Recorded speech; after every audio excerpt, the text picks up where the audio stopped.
cantique nouveau. Apocalypse 5, 8, 10, 4, 11, 5, 5, 7, 12. Amen.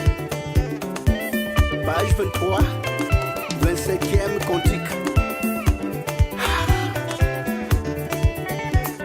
Bandeko, la frère, ma soeur, l'église, l'Ilobananzambe, partout dans le monde entier, sika ezalibino, lokumu na tata, ya wenzam tata mokeli ya likolo na se, wabungi si etele loto koma, na 25e année, bien que je tendre vers 26e année, il y a existence, l'église, l'Ilobananzambe, ce qui veut dire totaliser un quart de siècle. Un quart de siècle, une attendue réalité, mais voilà que c'est pas facile. Naba mbonge, bami pepe, tumulte makasi et utukoleka, c'est pas facile pour tout comment lingomba et comité n'habitando moins mingi on a kotanga ba pays kombote parce que son atangi sur skana bossa na ba pays mususu ko sala bien na ba confrère et sikana kotanga te parce que tango na tanga ba pays tel église na pays bossa bossa ni pays mususu et ko sala un peu difficile pour na bandimi mususu mais l'Ilobananzambe elingi bino bandimi église l'Ilobananzambe partout au sika bozali dans le monde entier.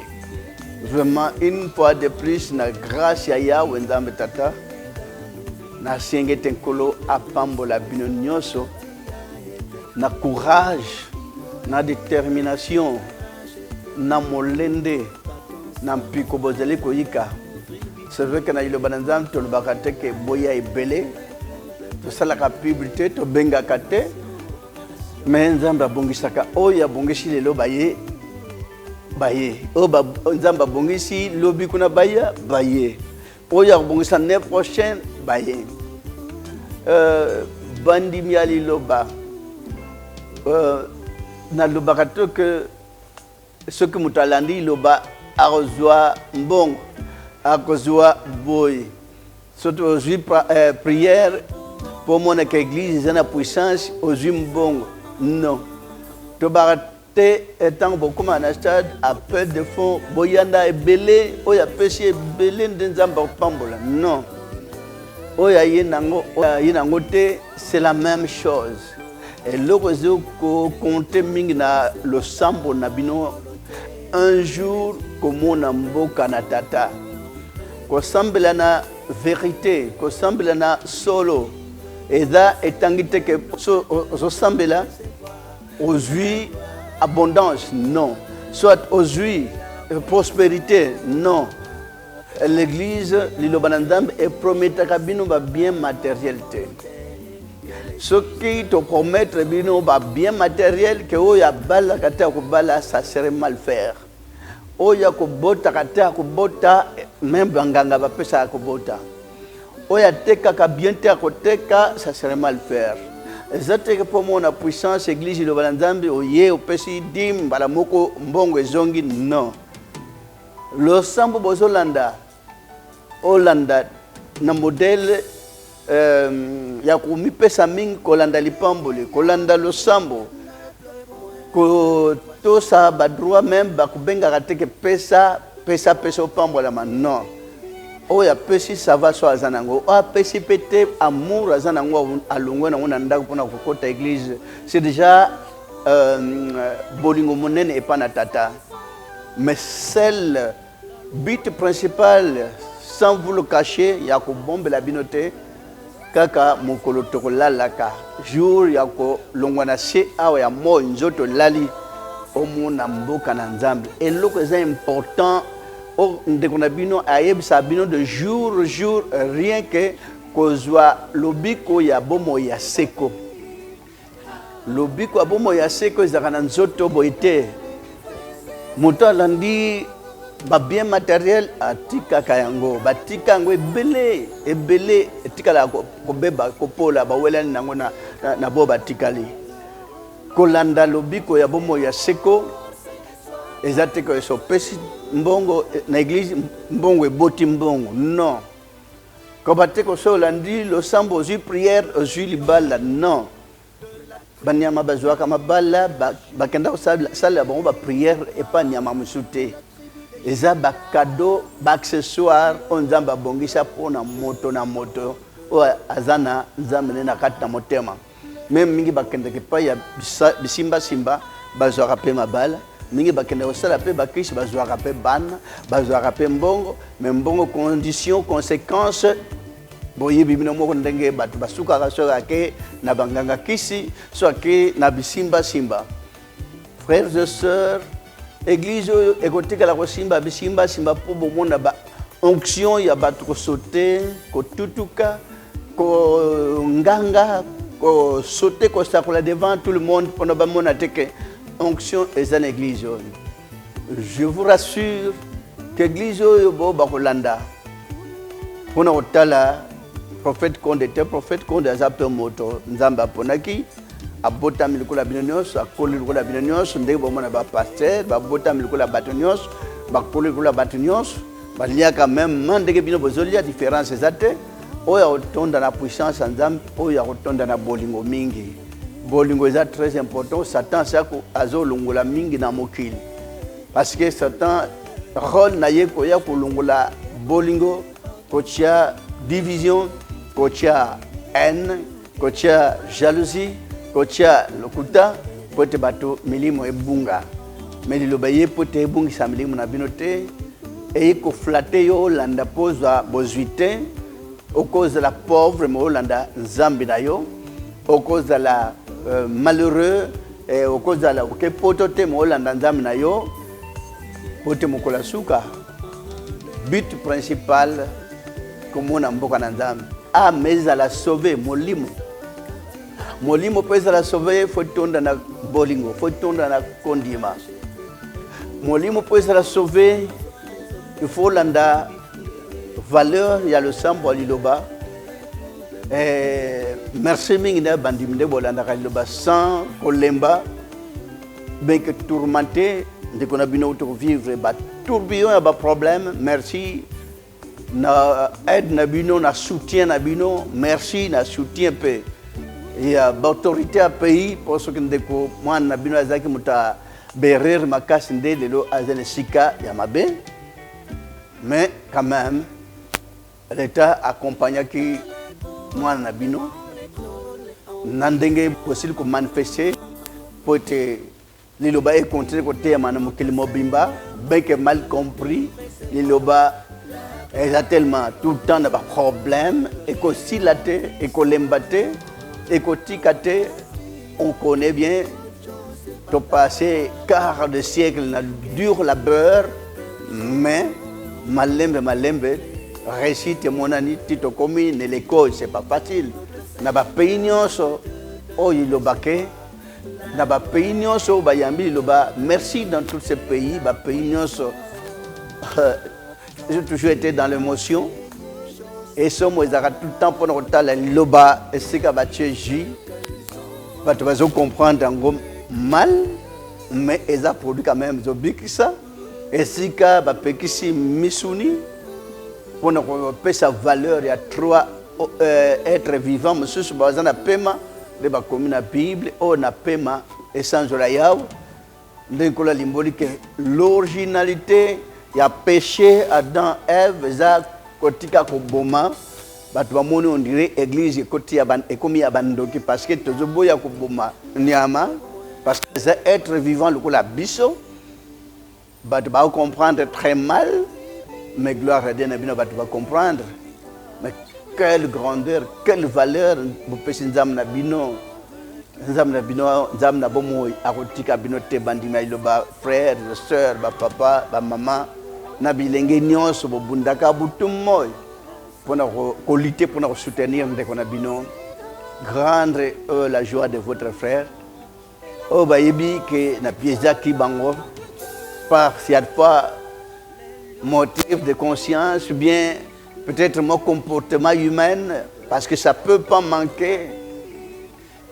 L'imperfection est cause d'angate na kat na moto ya botami na nzoto na mai na makila Nzambe apesi lila kuna kat na moto ya masumu mutango bato ya masumu na basali bazape bato ya masumu, veuillez le pardonner et pardonner na imperfection nyonso na moi erreur de routine oyo eza commise volontaire ou involontaire. Veuillez tout fidèle me pardonner. Veuillez pardonner basali nanzam nyos na ba gaffe. C'est vrai que basali sont des petits enfants, jeunes garçons qui commettent aussi beaucoup de problèmes, beaucoup d'erreurs. Oyo ezaka des routines. Oyo inconsciemment que mutazako sala pour la faiblesse corporelle. Nzambe a pardonné pe église mobimba na bino nyonso bandimi. C'est vrai que tout le bagate que boya ibele parce que même na tangwa no bato bazaki na arche kaka tiens. Et pour le moment ata une dizaine de personnes au bakondima tina fin. Je serai toujours dans la joie, na ozala toujours content. Na bolingo na bino na coup de pouce na bino liloba ezo progresser. C'est vrai que mingi pe balembaka, c'est vrai que mingi bandimaka église yote, ce n'est que normal, ça a été donné comme ça pour bamususu bandima. C'est pas tout le monde qui seront obligés à comprendre, à ndimela. Et moutons sa libre na choix na ye. Oyo bandima kolanda tikno suka, merci beaucoup. Oyo pe bakolanda tikno suka, donc on remercie toujours continuellement bino. Parce que le monde a toujours été comme ça. Nimi bakondima, bayoki bakoyoka, boy bakoma kino suka bakozala.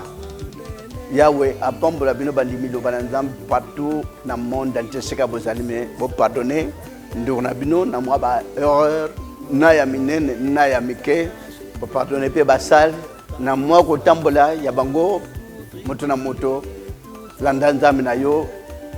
Parce que l'Ilobaye peut être sa kimia, était ya kimia, était ya amour, entente, harmonie parfaite un jour, et zonga na mokili po batbazonga, de penser t'attacher à salila ki mokili banda et bandeli, ou atia ki moto a établi ça qui n'a jardin dedans, malgré moto a koka ko supporter pe na jardin dedans, tabima qui n'a jardin dedans, on a commettre beaucoup de bévues, beaucoup de gaffes, et je trouve ça monde entier que l'habitant de la terre a zana kimiate par manque d'amour. Et j'espère qu'un jour on pourra établir l'entente, l'harmonie parfaite dans le monde au nom de notre Seigneur Jésus-Christ. Moi na likinda zam na bomo azo alukumu na balandi na bayoki Yahweh asal labino message à tata pona et sengo pe kimia kat na mabota nyonso ezala établi na monde entier na remerciera ba pays nyonso o basi bazui déjà occasion ko yamba liloba et j'espère que dans d'autres pays aussi on ira jusqu'au bout kolo abattre la moko na moko un jour na autorité na biso nzamba pambola bango nzamba pambola ba autorité surtout à pays parce qu'ils ont pu accompagner ndeko na bino. Merci tous les autorités nous sommes établis parce que Yahweh a fait l'œil, il y a clairvoyance, il y a comprendre, il y a comprendre. Et Bossel, peuple, nous avons fait ça qui n'a pas beaucoup d'habitude. Merci à l'autorité du monde entier, pour période on a vu. Quelque part, pour trouver compromis que peut être établi dans le monde. Et je suis dans la joie parce que pendant le monde, c'est qu'on a fait na niveau en France, bakati les tumbo ya bato bakobanya bête sauvage, 3000 € ya amende. Oh banyama ba bête domestique. Est-ce que toucher binu kuna encore en Europe, peut-être en Afrique, 3000 € ya amende, 30 ans à prison. Ce qu'un jour ils ont établi na banyama nyoso nyabo bazana kata zamba et que la malam pour te yawa c'est pour la mokilike peuple naïe, bah si va comprendre grandeur et volonté ya pensée ya Yaoundé atiaki mokili bandane bandeli pe ezala établi dans le monde entier kimia pe bolingo pe oboto ezala établi dans le monde entier parce que tali immigration massive comme en Europe les bandeko na biso Europe bana peint sur la planche comment ils vont faire pour nous yamba tous ces gens là mais parce que Afrique ils a délaissé ceux qui vont embellir na ba pays africain bat va aucun même en Europe ko senga réfugiés ba banazela kana na mboka na bango parce que mboka nyos e bongisa mbi ba tie ba usine ba tie ba entreprise ba tie ba nzela ba bongisi pareil que l'Europe pour ba ba banazela ko kende ko stonda esika pona ko bebisa nkita ya monde entier pour économie du monde et ça na éboulement total on ne sait pas à quel sens c'est voué. Merci beaucoup les autorités du monde. Mettez-vous ensemble d'un commun accord. Bodige peuple, nzamba pesa kina maboko na bino na pouvoir ko la bongisha na bino ya mbobo botama pe bo komina bisika wana pona ko batela ba baleki na bino pe ba administrer na bino pe ba peuple na bino nzamba pambola moto nyonso. Oh ayoki message bien que Covid, bien que j'ai oublié en français. Covid, des période des qui tourmenté le monde entier, ceux qui sont partis, eux à leurs âmes. Nous qui sommes restés, nous avons plus que nous avons grâce, nous a été donné de vivre, mais demain aussi un jour, on pourra partir, on pourra aussi le suivre. Merci beaucoup. Monde de vivre dans la kimia, mokili etongama na kimia, parce que kimia, c'est ezali nzambe. Kimia ezali grâce au kolo. Alinga kopesa comme cadeau gratuit dans le monde entier pour qu'il va vivre dans la tranquillité. Amen. Le lion de la tribu de Juda,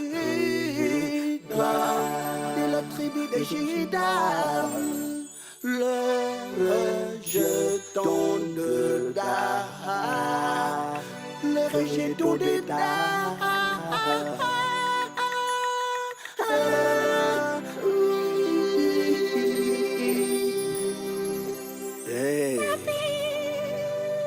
Cantique nouveau. Amen.